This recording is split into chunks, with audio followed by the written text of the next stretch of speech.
Passer de la cellule à la salle de classe, une obligation pour les mineurs, une proposition pour les majeurs. À l'arrivée pour les plus motivés ce jour-là, une vingtaine de détenus de la maison d'arrêt de Vars. Un diplôme comme une promesse vers un meilleur avenir. La raison d'être d'un commerce, c'est de recevoir du public, tous les publics. Pour rappeler cette mission, la métropole de Grenoble organise depuis une petite dizaine d'années un concours des commerces accessibles. Des prix remis sur la base de visites incognito par des associations de personnes en situation de handicap. Et puis avant de passer à la casserole, les légumes, les fruits et même les légumineuses sont préparés par l'équipe d'Abbé et Pluche. La légumerie se fournit principalement chez les maraîchers de l'Isère pour leur permettre d'avoir accès au marché de la restauration collective. Bonsoir à tous, ravi de vous retrouver dans ce JT du mercredi 13 décembre 2023. Du lundi au vendredi à partir de 18h, l'essentiel de l'actualité du Grand Grenoble. Et pour commencer, le point Isère du jour. Le pic de la crue a été atteint ce mercredi en milieu de matinée. Un peu moins importante qu'initialement prévu, c'est quand même la troisième crue majeure en moins d'un mois et le troisième épisode le plus important depuis le début du 21e siècle. Les pluies importantes et la purge des pentes enneigées venues des différents affluents de l'Isère, de Chartreuse et de Beldonne ont permis à la rivière d'atteindre les 3,13 m à Grenoble-Bastille ce matin. Météo France prévoit une accalmie à partir de jeudi. Ils l'ont bien mérité. C'était Noël avant l'heure, mardi, pour plusieurs détenus de la maison d'arrêt de Vars. Une vingtaine d'entre eux se sont vus remettre leur diplôme de fin d'apprentissage, non pas des mains du Père Noël, mais de celle de la rectrice de l'Académie de Grenoble, Hélène Incel. Un premier pas vers la réinsertion. Camille Avon. Ils veulent renouer avec le milieu scolaire en prison. C'est le sourire relève qu'une vingtaine des détenus du centre pénitentiaire de Vars ont reçu leur diplôme de lauréat. CAP, DELF ou encore baccalauréat, plusieurs examens ont été passés par les détenus. Une grande fierté pour certains qui obtiennent leur premier diplôme en poche et un moyen pour d'autres de se projeter vers l'après. Moi, j'étais intéressé pour pour apprendre le français, pour faire un stage. On a révisé dans la cellule. Des fois, on reste dans la cellule. Vous savez, on révise, on travaille. Même dans la classe, c'est sérieux. Personnellement, dehors, j'ai pas de diplôme, tout ça. Du coup, pour la sortie, ce sera plus facile pour trouver un emploi. En 2017, en France, 21% des détenus sont scolarisés. Les personnes mineures sont obligées d'aller en cours sous peine de se faire retirer leur télévision dans leur cellule, tandis que les personnes majeures y vont de leur propre volonté. Dans les classes, les professeurs s'occupent de petits groupes de personnes, ce qui permet de s'adapter au niveau de chacun. Pour les détenus, les moments d'école sont aussi des moments où ils sortent de leur cellule et échangent avec des personnes extérieures, mais c'est aussi des moments de solidarité. On essaye de séparer, entre guillemets, de dire que c'est vraiment une salle de classe et qu'on laisse de côté l'extérieur, entre guillemets. Bien évidemment, selon ce qu'ils vont vivre à des moments, ils arrivent en salle de classe avec leurs problèmes. Et c'est vrai que parfois ils en parlent et la classe est solidaire selon ce qui est en train de se passer. La rectrice de l'Académie de Grenoble a tenu à se déplacer pour leur remettre leur diplôme et saluer leur effort. À partir du moment où on est détenu, on peut aussi considérer que voilà, on n'a plus d'avenir, ou en tout cas, tandis que là, à partir du moment où on cherche à avoir un diplôme, c'est qu'on se projette vers un avenir. Et évidemment, le diplôme, il va les aider. Non seulement ça donne le moral pour se projeter, mais très concrètement, ça facilitera l'insertion. Tout au long de l'année, des concours d'écriture ou encore des rencontres avec des auteurs sont faits pour les encourager à continuer leur effort.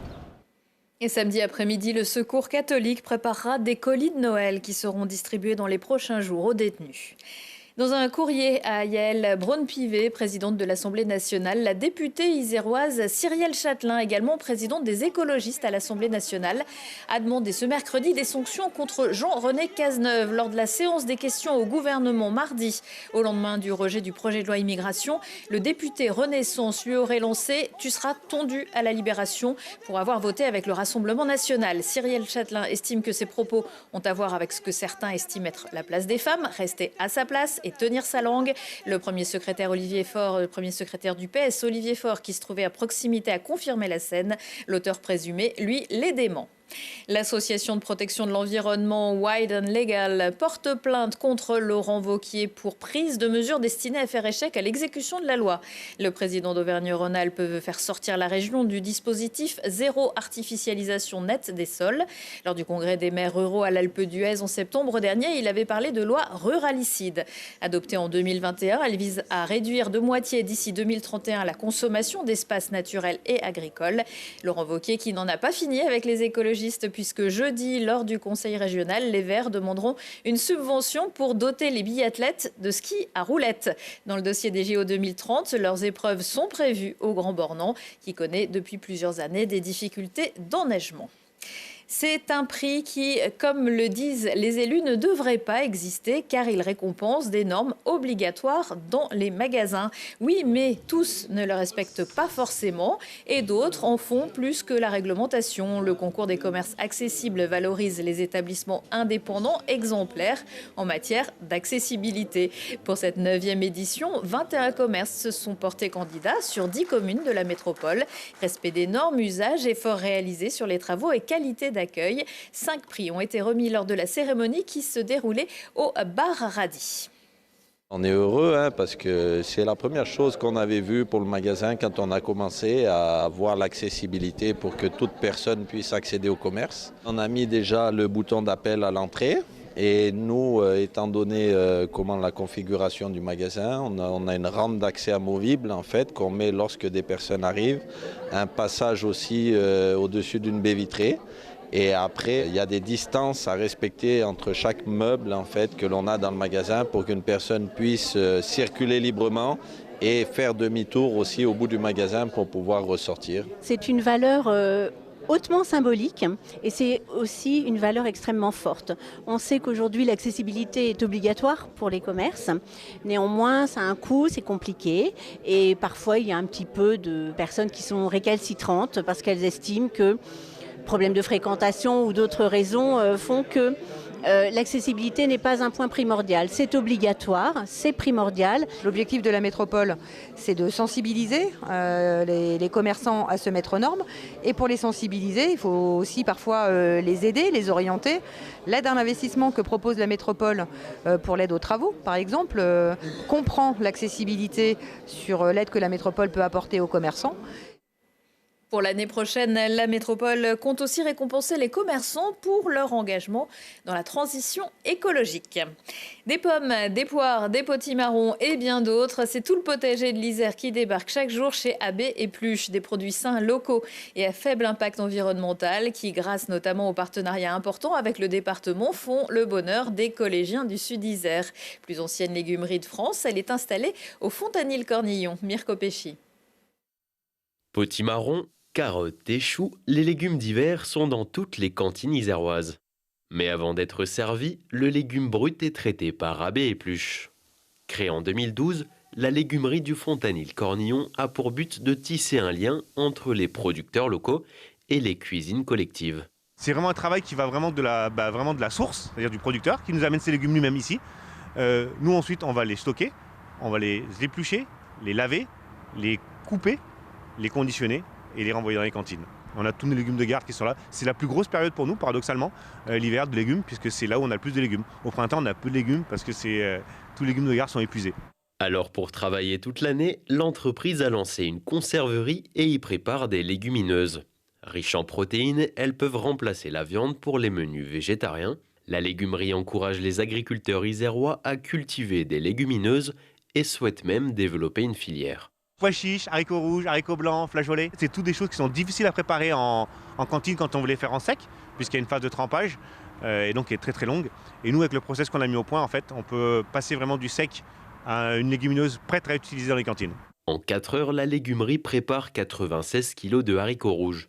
Chaque jour, leurs produits permettent de préparer 25 000 repas.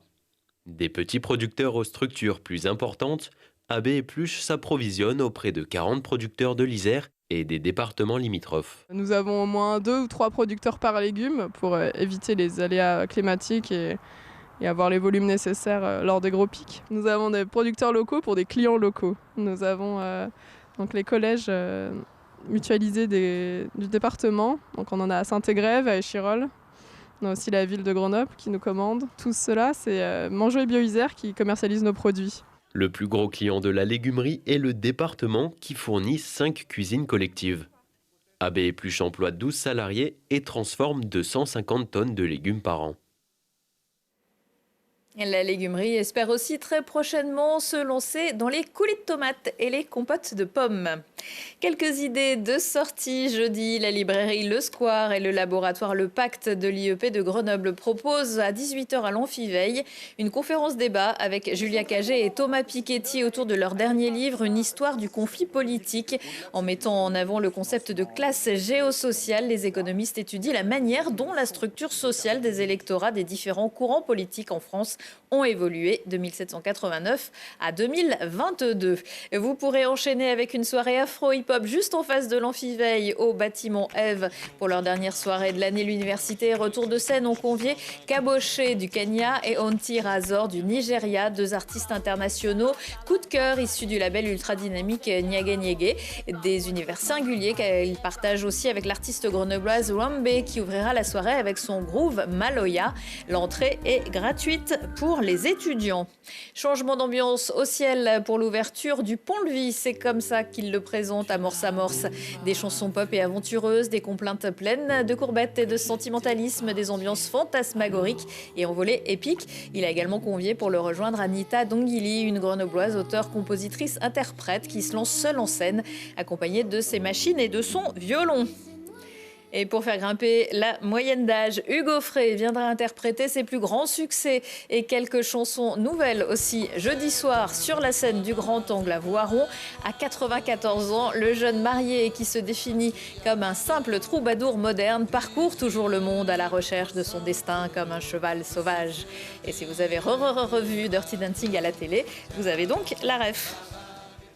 Avant le retour de l'actu, il y a Si on parlait avec Lucille Dailly qui reçoit une chocolatière surprenante, l'iséroise Sandrine Chapaz, adepte de la cueillette qui associe les grands crus aux plantes aromatiques. À ses côtés, des joueuses de hockey sur gazon en tête du championnat, mais privées de monter en 2e division faute de terrain homologué. Et puis le célèbre magicien mentaliste Kevin Micou revient avec un nouveau tour dans son chapeau, un festival de la magie en février prochain. Et voilà, on y vient. Retour de l'actu dans 1 heure et en replay sur telegrenoble.net. Excellente soirée à tous.